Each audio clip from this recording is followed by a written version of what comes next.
Muito bem, boa tarde, professor Rafael Francioli.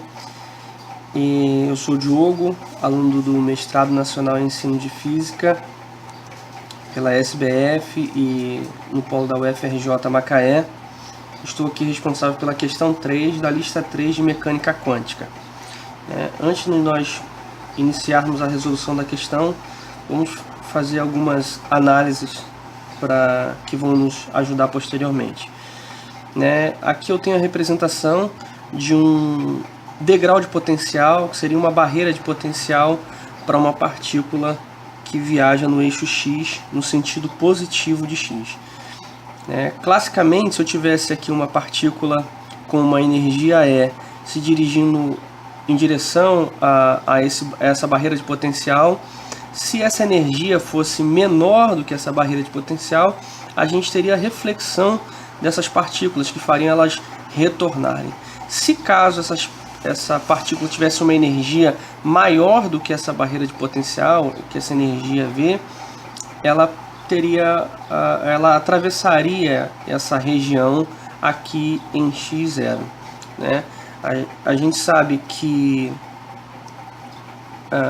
o estado estacionário da energia de uma partícula pode ser descrito como uma função de onda, e a gente encontra essa equação segundo o capítulo 9 do Moisés. E para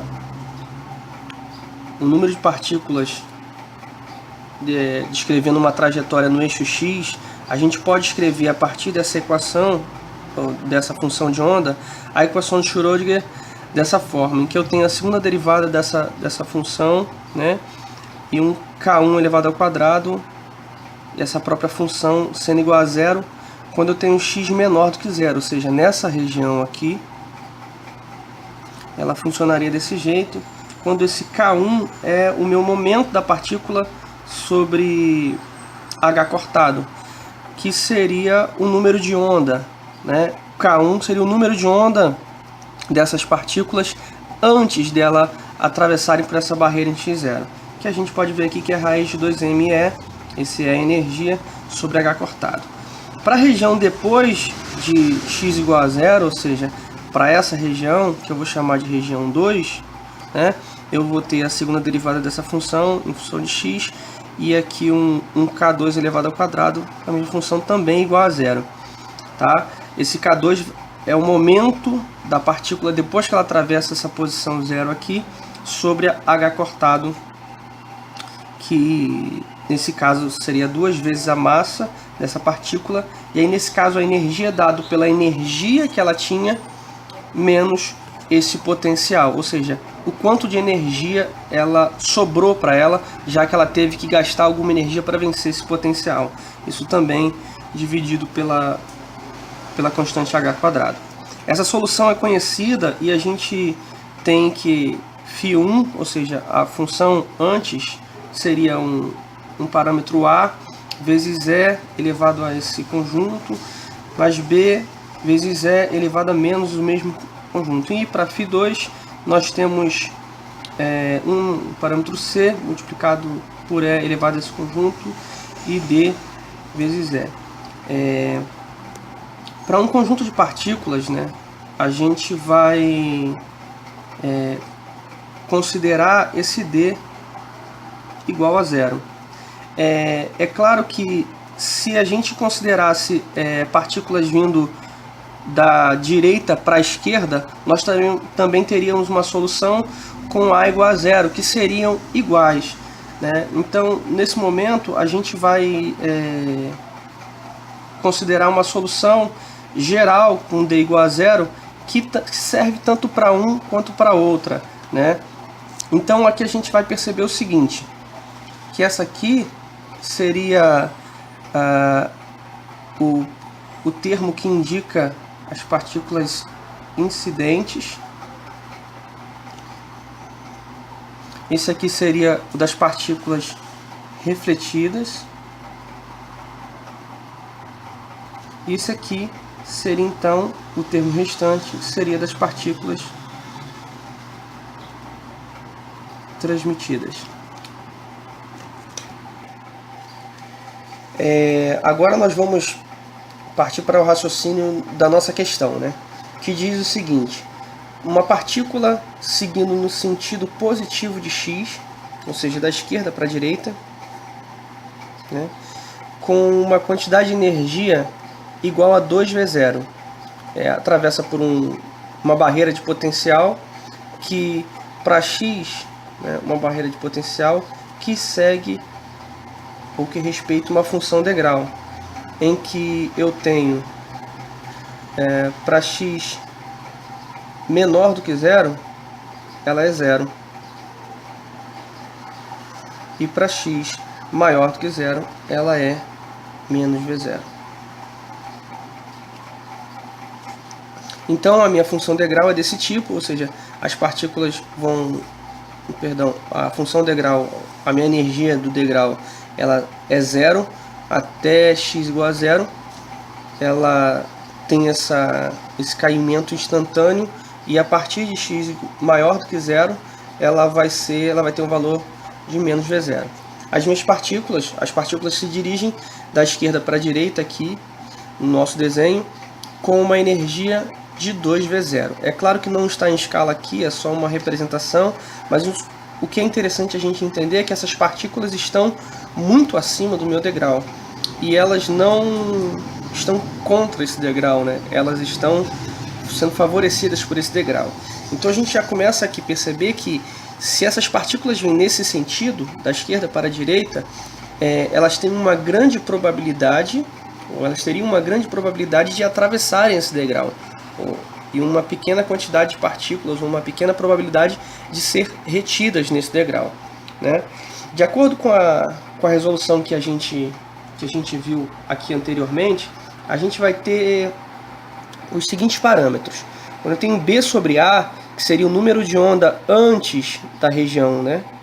Na região 1, que seria antes da barreira, menos o número de onda depois da barreira, dividido pelo número de onda antes da barreira, mais o número de onda depois da barreira, seria minha amplitude de reflexão.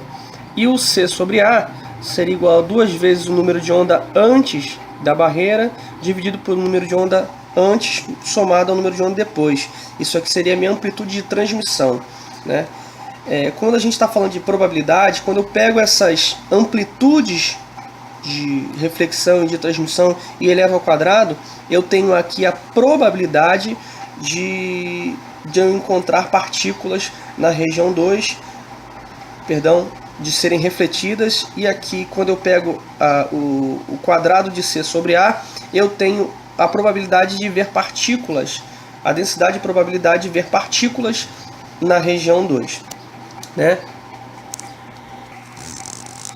Bem, para fazer a resolução da nossa questão, que temos 3 itens. O primeiro, que é que a gente determine a probabilidade de reflexão R. O segundo, que é que a gente determine a probabilidade de transmissão T. E no terceiro item, pergunta se uma quantidade de 1 milhão de partículas passarem por se chocarem com essa barreira de potencial, quantas partículas então continuarão a se mover na região 2. Para isso a gente vai fazer algumas resoluções, né? Primeiramente, eu vou ter aqui que encontrar o K1, que a gente viu que é igual a raiz quadrada de 2 vezes m sobre h cortado. Aqui a gente vai ter que a energia das partículas é igual a 2V0. Então eu já vou ter aqui que K1 é igual a raiz quadrada de 2m vezes 2V0 sobre h cortado. Então isso aqui dá a raiz quadrada de 4mV0 sobre h cortado. Continuando, eu vou ter então 2 vezes mV0 sobre h cortado. Isso aqui seria o meu K1. Se a gente fizer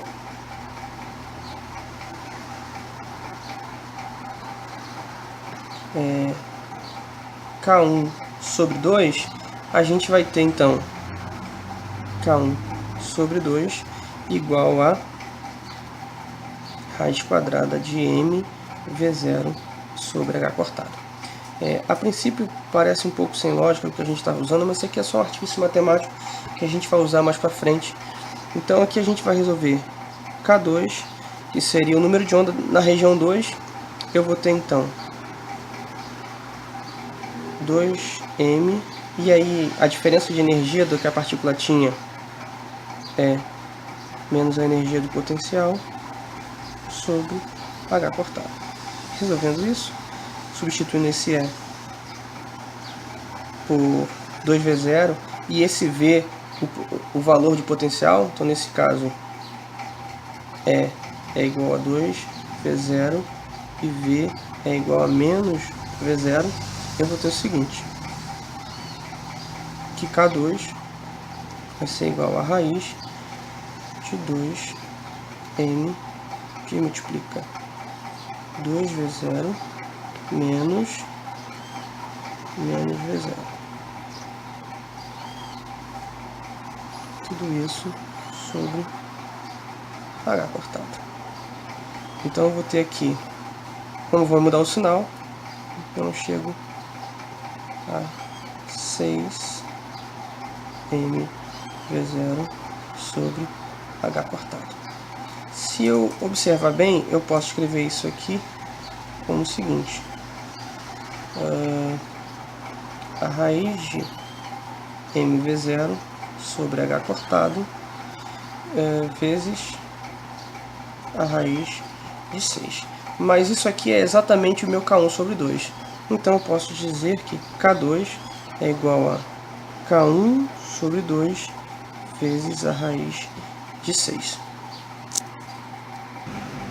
Bem, a partir do resultado que nós conseguimos ali na outra resolução, eu tenho que K1 é igual a esse valor e K2 é igual a esse valor. Para a amplitude de reflexão, a gente tinha K1 menos K2 dividido por K1 mais K2. Substituindo K2 por esse valor, eu vou chegar aqui facilmente nisso. E aqui a gente percebe que eu tenho K1 em evidência. Esse K1 ele já vai desaparecer da nossa resolução. E aqui, resolvendo isso aqui, sem muito esforço, a gente tem 2 menos a raiz de 6 dividido por 2 mais a raiz de 6. Eu não estou muito interessado nisso, porque a gente quer a probabilidade de reflexão, que é exatamente o quadrado disso aqui. Então eu tenho 2 menos raiz de 6 elevado ao quadrado, aqui eu tenho erro, 2 mais raiz de 6 elevado ao quadrado. Né? Resolvendo isso aqui, eu tenho exatamente 0,0102, ou a probabilidade R é de 1,02% de eu encontrar partículas na região, ou perdão, delas serem refletidas na nossa barreira de potencial. O que a gente percebe, como a gente tinha falado, que é um número muito pequeno, ou seja, a probabilidade é muito pequena de que essas partículas sejam refletidas. Né? Aqui pela nossa equação, ela deve respeitar que a probabilidade de partículas serem transmitidas mais a probabilidade das partículas serem refletidas tem que ser igual a 1. Então tem que a probabilidade T das partículas serem transmitidas é igual a 1 menos R.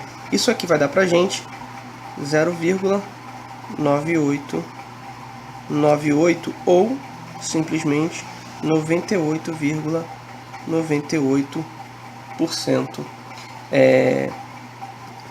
O que dá pra gente uma probabilidade muito grande de partículas atravessarem a barreira de potencial. Né? Bem, o último item dessa lista, dessa questão, pergunta qual é o número de partículas que prosseguiriam no sentido positivo de x. A gente tem que ir para um número n de partículas, né? O número de partículas que são transmitidas ou que atravessam essa barreira, mais o número de partículas que são refletidas, ela tem que ser igual ao número total de partículas. Logo, a minha probabilidade que eu encontre partículas depois da barreira de potencial seria o NT, que seria o número de partículas dividido pelo número total de partículas, onde a gente tem que NT é exatamente igual ao número total de partículas vezes a probabilidade de encontrar partículas depois dessa região. E o número de partículas refletidas vai ser igual ao número total de partículas vezes a probabilidade de encontrarmos partículas na primeira região. Como a questão pergunta exatamente só quantas partículas vão seguir, a gente tem que NT igual a 10 a sexta, porque são 1 milhão de partículas, né?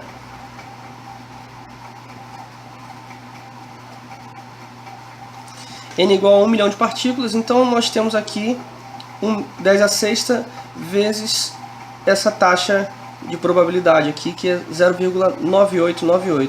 A gente encontra aqui então aproximadamente 9,89 vezes 10 a quinta partículas